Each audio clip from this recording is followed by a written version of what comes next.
Դանիելյան որոշումը ձեզ է ոգևորել, ձեզ համար ամեն դեպքում բավարար է նաև հստանային կալանքի որոշումը դատարանի, թե դուք եք կարծում, որ կարելի էր ավելի։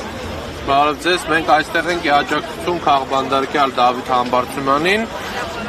Պետք է փաստեմ, որ Դավիթ Համբարձումյանին ապօրինի են կալանավորել եւ տնային թե այլ խափանման միջոցը ապօրինի է ես համարում։ Դավիթ Համբարձումյանին կալանավորել են այն բանի պատճառով, որ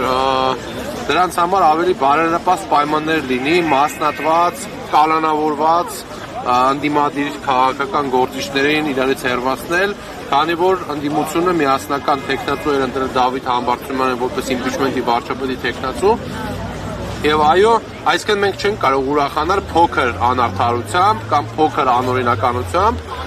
որովհետեւ սա անօրինականությունն է, սա Դավիթ Համբարձումյանը եւ կան նաեւ այլ քաղաքապետներ, քաղաքական գործիչներ, բարերարներ, սրբազաններ, հոգևորականներ, ովքեր կալանավորված են։ Նարեկ Սամսոնյանն այսօր 10 օր եւ ավել, այսօր 11-րդ օրն իրականացնում է հացադուլ, եւ այս ամեն ինչը խոսում է հետեւյալի մասին, որ Հայաստանում չկա խոսքի ազատություն,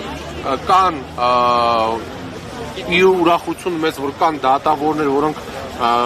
այդ ռիսկին գնում են, չեն իրականացնում ամբողջությամբ Փաշինյանի հրամանները, այսինքն այդ դատաիրավական համակարգը, որ դարձել է քաղաքական գործիք իշխանության ձեռքում, որպես ռեպրեսիոն գործընթաց են իրականացնում դատական պրոցեսները, ոչ թե որպես արդարադատություն։ Եվ Դավիթը կարող էր այո չվերադառնալ Հայաստան, իմանալով, որ նա կալանավորվելու է, իմանալով, որ նրան բանտարկելու են, նա վերադարձել է, որպեսզի պայքարի։ Մենք այստեղ ենք, որպեսզի աջակցենք նրա պայքարին եւ միասնական պայքարենք, որպեսզի